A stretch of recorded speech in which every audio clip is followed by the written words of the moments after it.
risk when they don't know what's going to happen with this huge new tax that's pending in Congress. And it's the same thing with the healthcare reform. Did you guys hear the Caterpillar, how much money this is going to cost Caterpillar every year?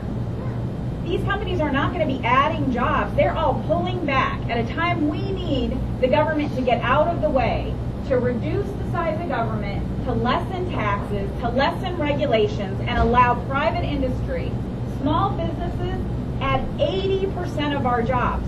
80%.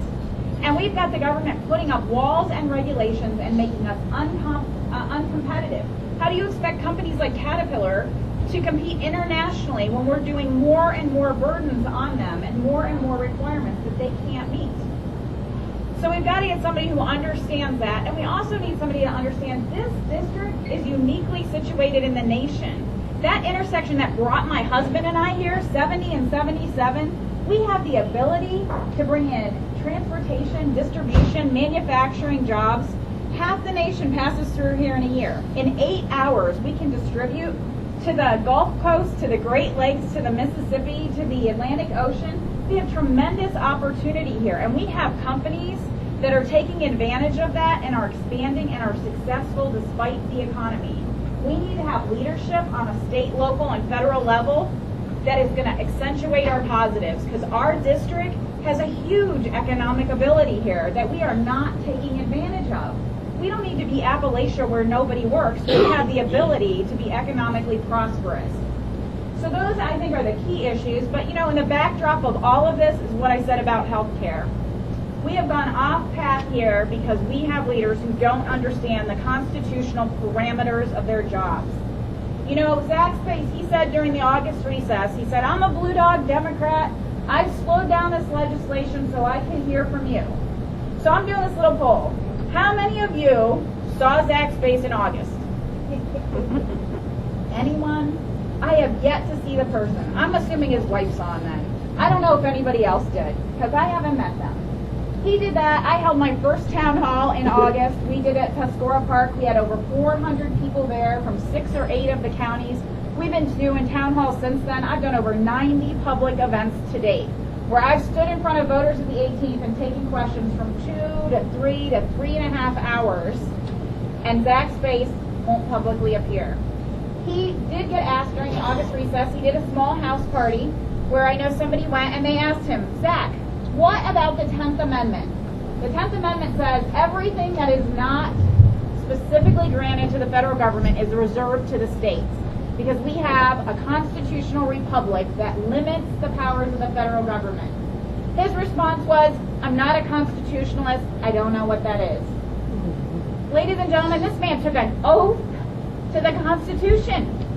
It should frighten you as a voter. My 6th grade son has a pocket Constitution and is able to read it. Your member of Congress, I can guarantee you, in law school had to take constitutional law.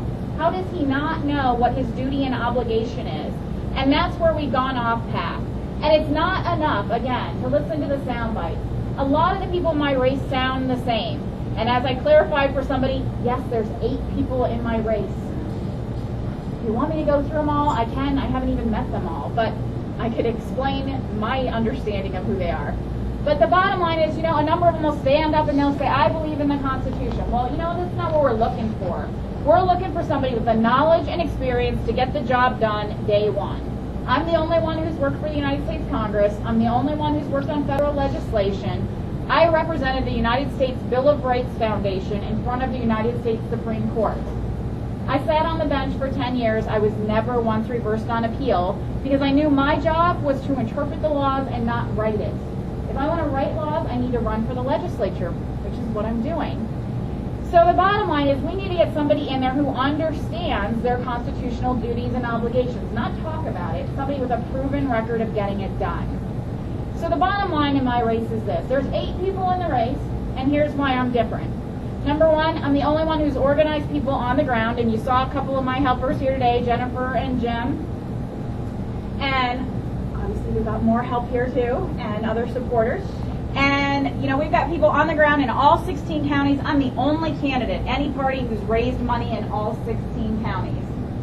I'm the only one with the experience that I have, and I'm the only one who day one can go in there and get it done. Because the bottom line is, with everything that's happened, including what just happened Sunday, we don't have time for somebody to go in there and have a learning curve and try to figure out how to get it done.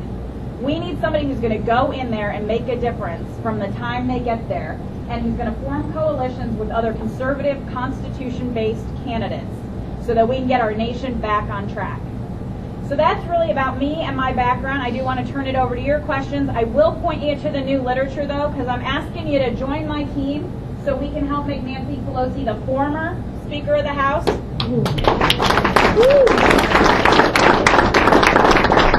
So if you open this up, you'll notice there's a little postcard at the bottom, and it says, when I get sworn in, I'm going to get to meet Nancy Pelosi, and why don't you give me suggestions on what you would like me to tell the former Speaker of the House. So be sure to fill that out and give that back to me. So I want to turn it over to you guys.